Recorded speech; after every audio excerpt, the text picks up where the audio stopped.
Shriram time news मध्ये मी कैलास सोनवणे आपले हार्दिक स्वागत करतो। सुरुवातीला पाहूया 24 तासातील ताज्या घडामोडी। सेवानिवृत्त शिक्षकांना मानधनावर शिक्षण प्रक्रियेत पुन्हा नेमणूक न देता बेरोजगार तरुणांना संधी देण्याची मागणी।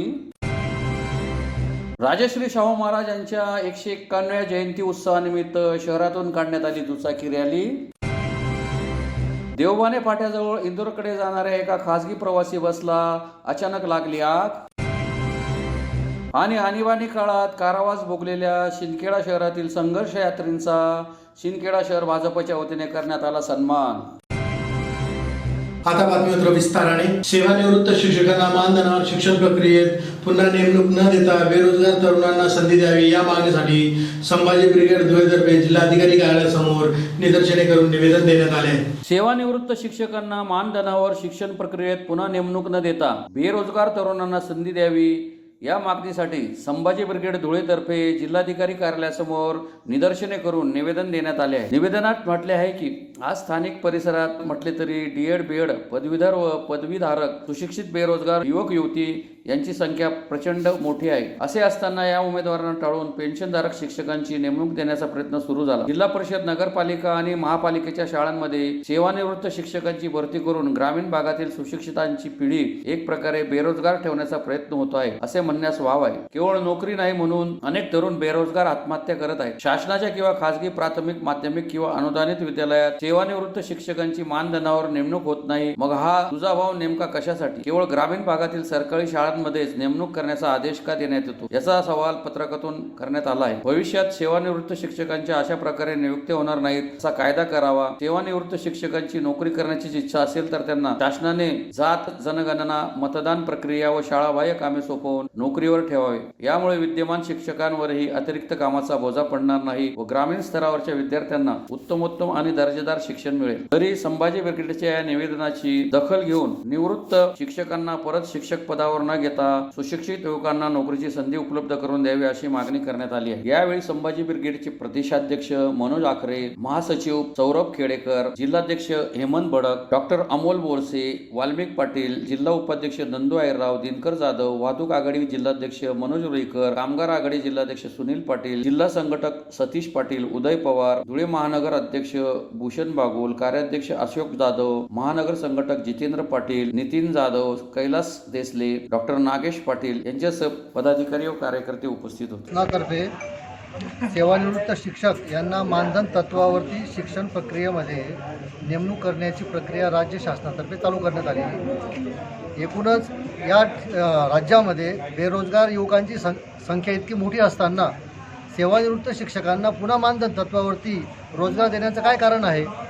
या संदर्भामध्ये संभाजी ब्रिगेडचे प्रदेश अध्यक्ष माननीय मनोजी आखरे साहेब, प्रदेश महासचिव सौरभजी खेडेकर साहेब यांनी हा मुद्दा अगदी प्रकर्षाने लावून धरलेला आहे की बेरोजगारांना या ठिकाणी कामाची संधी दिली गेली पाहिजे आणि सेवानिवृत्त शिक्षकांना मानधन तत्वावरती लावण्यात येऊ नये ही मागणी घेऊन आज आम्ही जिल्हाधिकारी महोदय यांना या प्रकारचे निवेदन दिलेलं आहे। संघशक्ती एक राष्ट्रशक्ती अभियान अंतर्गत राजश्री शाहू महाराज यांच्या 151व्या जयंती उत्सव निमित्त शहरातील डॉक्टर बाबासाहेब आंबेडकर यांच्या स्मारकापासून दुचाकी रॅली काढण्यात आली। संघशक्ती एक राष्ट्रशक्ती अभियान अंतर्गत राजश्री शाहू महाराज यांच्या 151व्या जयंती उत्सवानिमित्त धुळे शहरातून बाईक रॅली काढण्यात आली। शहरातील डॉक्टर बाबासाहेब आंबेडकर यांच्या स्मारकाला अभिवादन करून रॅलीस प्रारंभ करण्यात आला। क्युमाइन क्लब, नवी महानगरपालिका, जुनी महानगरपालिका, पारोळा रोड ते सरळ राजश्री शाहू महाराज नाट्य मंदिर येथे रॅलीचा समारोप करण्यात आला। दिनांक 21 मार्च 1920 रोजी माणगाव परिषदेत डॉक्टर बाबासाहेब आंबेडकरांनी संदेश दिला होता, राजश्री शाहू महाराज यांची जयंती दिवाळीच्या सणाप्रमाणे साजरी करा। हा संदेश प्रत्यक्ष कृतीत आणण्यासाठी राजश्री शाहू महाराजांना अभिवादन करण्यासाठी सदर बाईक रॅलीचे आयोजन करण्यात आले होते। यावेळी मोठ्या संख्येने मान्यवरांसह महिला पुरुष सहभागी होते। या रॅलीत मोठ्या संख्येने मान्यवरांसह महिला पुरुष सहभागी झाले होते। शाहू महाराजांनी ज्यावेळेस माणगाव परिषद कोल्हापूरला माणगाव आहे, माणगावला परिषद घेतली, त्याच्यात बाबासाहेब अध्यक्ष होते आणि त्याच्या बाबासाहेब शाहू महाराजांनी तिन्ही मोठा नेता निवडला बाबा ते बाबासाहेब तुमचा तर नाही पण देशाचा होता, देशाची पुढारी होती अशी भविष्यवाणी त्यांनी केली होती। आणि त्या सभेत त्या परिषदेत बाबासाहेब आपल्या समाजाने शाहूमाता जयंती एखाद्या सणाप्रमाणे साजरा करतो. मग तो प्रयोग आपण हा प्रथमच प्रयोग केला तरी पुष्कळ जयंतीला आपल्याला सारखी गरज लागली त्यामुळे त्या आठवड्यात करतो. आणि त्या माणिकाव परिषदेला शाहू महाराजांनी बाबासाहेबांना कॅम्पला आणि तिथे मानाचा प्रकार त्यामुळे शाहू महाराज बाबासाहेब आणि ते आपण लक्षात घेऊनच आपण जायचं प्रयत्न केला आहे. पाऊस तसं अगदीच काव्य असतो घाबरले तरी जे आले त्यांची सहज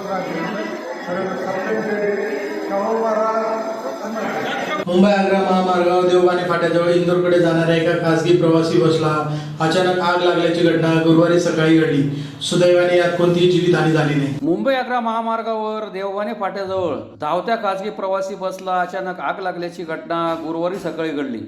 सुदैवाने यात कोणतीही जीवितहानी झाली नाही. याबाबत अधिक माहिती अशी की मुंबई आग्रा महामार्गावर मुंबईहून इंदोरकडे जाणाऱ्या खासगी प्रवासी बस क्रमांक MP9 DJ 5544 ही महामार्गावरून जात असताना देवबाने फाट्याजवळ अचानक एका टायरला आग लागली आणि क्षणात बसने पेट घेतला. टायर पेटल्याचे लक्षात येताच चालकाने प्रसंगाचे गांभीर्य ओळखून बस तात्काळ रस्त्याच्या कडेला थांबवली आणि सर्व प्रवाशांना खाली उतरवले. त्यामुळे कोणतीही जीवितहानी झाली नाही. घटनेची माहिती मिळताच धुळ्याहून अग्निशमक दलाचे बंब तातडीने घटनास्थळी दाखल झाले. यांच्या सहाय्याने आग विझवण्याचा प्रयत्न करण्यात आला. या घटनेमुळे महामार्गावरील वाहतूक काही काळ विस्कळीत झाली होती. मेरा नाम जावेद है. मैं बॉम्बे से इंदौर जा रहा था. 33 सवारी थी.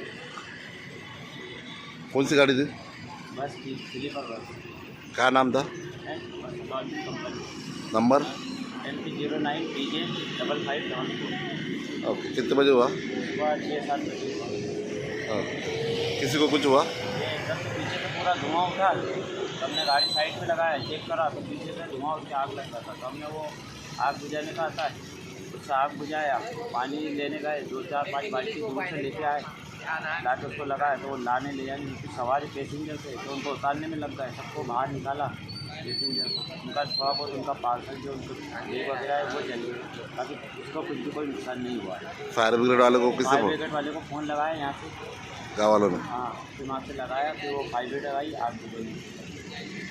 देशात आणीबाणीच्या घटनेस 50 वर्ष पूर्ण झाली आहेत. या आणीबाणी काळात कारावास भोगलेल्या शिंदखेडा शहरातील संघर्ष यात्रेचा शिंदखेडा शहर भाजपच्या वतीने सन्मान करीत सदर दिवस काळा दिवस म्हणून पाळण्यात आला. देशात आणीबाणीच्या घटनेस 50 वर्ष पूर्ण झाली. या आणीबाणी काळात कारावास भोगलेल्या शिंदखेडा शहरातील संघर्ष यात्रींचा शिंदखेडा शहर भाजपच्या वतीने सन्मान करण्यात आला. तर हा दिवस आणीबाणी काळा दिवस म्हणून साजरा करण्यात आला. कार्यक्रमाच्या अध्यक्षस्थानी शिंदखेडा एज्युकेशन ट्रस्टचे अध्यक्ष स्वप्नील देसले हे उपस्थित होते. प्रास्ताविकात प्राध्यापक परेश शहा यांनी माहिती दिली. यावेळी सन 1975 ते 1977 या आणीबाणी काळात कारावास भोगलेल्या शिंदखेडा शहरातील हयात प्रवीण कृष्णदास शहा वय 84 यांचा शाल श्रीफळ पुष्पगुच्छ देऊन मान्यवरांच्या हस्ते सन्मान करण्यात आला. सोबत स्वर्गीय जयंतीलाल देसाई यांचे सुपुत्र सुरेंद्रभाई देसाई वय 85 यांचाही सन्मान करण्यात आला. या आणीबाणीच्या काळात कारावास भोगलेल्यांमध्ये माजी आमदार कै ठाणसिंगजी भाऊ, नवनीतबाई शाह यासह 6 संघर्ष यात्रींचा सहभाग होता. या प्रसंगी भाजप शहराध्यक्ष संजय कुमार महाजन, माजी उपनगराध्यक्ष प्रकाश देसले, माजी पंचायत समिती सदस्य सुभाष माळी, माजी नगरसेवक चेतन परमार, जितेंद्र राजपूत यांच्यासह भाजप पदाधिकारी उपस्थित होते. कार्यक्रमाचे सूत्रसंचालन प्राध्यापक उमेश चौधरी तर प्राध्यापक संदीप गिरासे यांनी आभार मानले. हा 25 जून काळा दिवस म्हणून साजरा करण्यासाठी आम्ही जमलेलो आहोत. पण योगायोग असा होता की ज्या 25 जूनच्या आणीबाणीच्या काळामध्ये सिंधुदुर्गातून मिसाबंदीच्या कायद्यात जे हिरो होते त्या हिरोपैकी नावं घेतली जाऊन बाकी हिरो होते आणि हयात असल्याच्या अनुभवून प्रवीणभाई शहा यांच्याशी माझं काल जवळजवळ अर्धा पाऊण बोलणं झालं. तोच विषय मी तुमच्यासमोर मांडणार आहे मित्रांनो. विषय खूप गंभीर आहे. 25 जून 1975ला ज्यावेळेस आणीबाणी जाहीर झाली त्या 25 जूनला कालच्या दिवशी 50 वर्ष पूर्ण झाले. 50 वर्षामध्ये सुवर्णमहोत्सवी साजरा न करता काळा दिवस साजरा करण्याची वेळ भारतीयांकडे येऊन ठेवलेली आहे.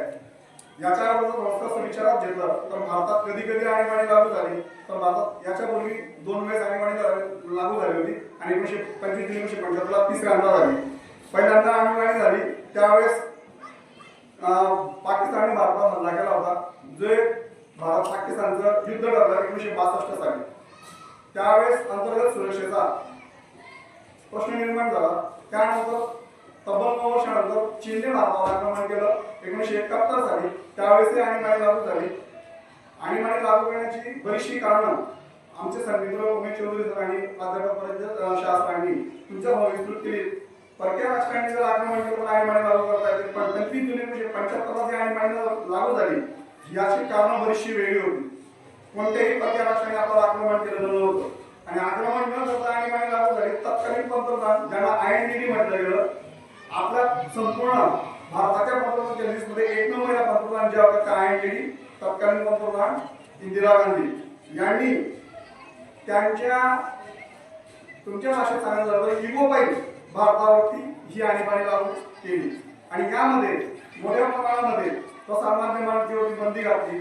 त्यानंतर या आणीबाणीच्या काळामध्ये अभिगत व्यक्तिसंबंध जेवढे तेवढे सगळे हिरवले, नागरिकांचे मूलभूत हक्क हिरावले गेले. मित्रांनो, आणीबाणीचा काळ दिवस म्हणून का साजरा केला जावा, का आठवण करावी या दिवसाला, की असा दिवस पुन्हा आपल्या भारताच्या इतिहासामध्ये किंवा आपल्या आयुष्यामध्ये कधीही उगवू नये. ज्यावेळेस मी काल संध्याकाळी प्रवीण यांची भेट घेतली 1975 मध्ये आम्हाला स्थानबद्ध करण्यात आलं. इथून शिरपूर कोर्टात नेण्यात आलं. तिथे आम्हाला पोलीस कस्टडी ठेवण्यात आलं. त्याच्यानंतर धुळ्याला नेण्यात आलं. धुळ्याला आम्हाला 3-4 दिवस पोलीस कस्टडी ठेवलं. त्याच्यानंतर कलेक्टर कोर्टात आम्हाला हजर केलं आणि कलेक्टरने आम्हाला मिसा लावला. काय अनुभव काय आला त्याच्यात? अनुभव असा की आता इथून गेल्यानंतर सगळं माझे दुकानदारी बंद पडली 2-3 महिने. त्याच्यानंतर सगळं आई होती, मिसेस, छोटी पोरगी होती, डिलिव्हरी, या सगळ्यांना सांभाळणं डिस्टर्ब झालं सगळ्यांना. पुन्हा एक नजर ठळक घडामोडींवर. सेवानिवृत्त शिक्षकांना मानधनावर शिक्षण प्रक्रियेत पुन्हा नेमणूक न देता बेरोजगार तरुणांना संधी देण्याची मागणी. राजश्री शाहू महाराज यांच्या 151व्या जयंती उत्सवानिमित्त शहरातून काढण्यात आली दुचाकी रॅली. देवबाने फाट्याजवळ इंदोरकडे जाणाऱ्या एका खासगी प्रवासी बसला अचानक लागली आग. आणि आणीबाणी काळात कारावास भोगलेल्या शिंदखेडा शहरातील संघर्ष यात्रींचा शिंदखेडा शहर भाजपच्या वतीने करण्यात आला सन्मान. याबरोबर श्रीराम टाइम न्यूजचे बातमीपत्र संपले. दिवसभरातील ताज्या घडामोडींसाठी पाहत राहा श्रीराम टाइम न्यूज. भेटूया पुढील प्रसारणात. तोपर्यंत नमस्कार.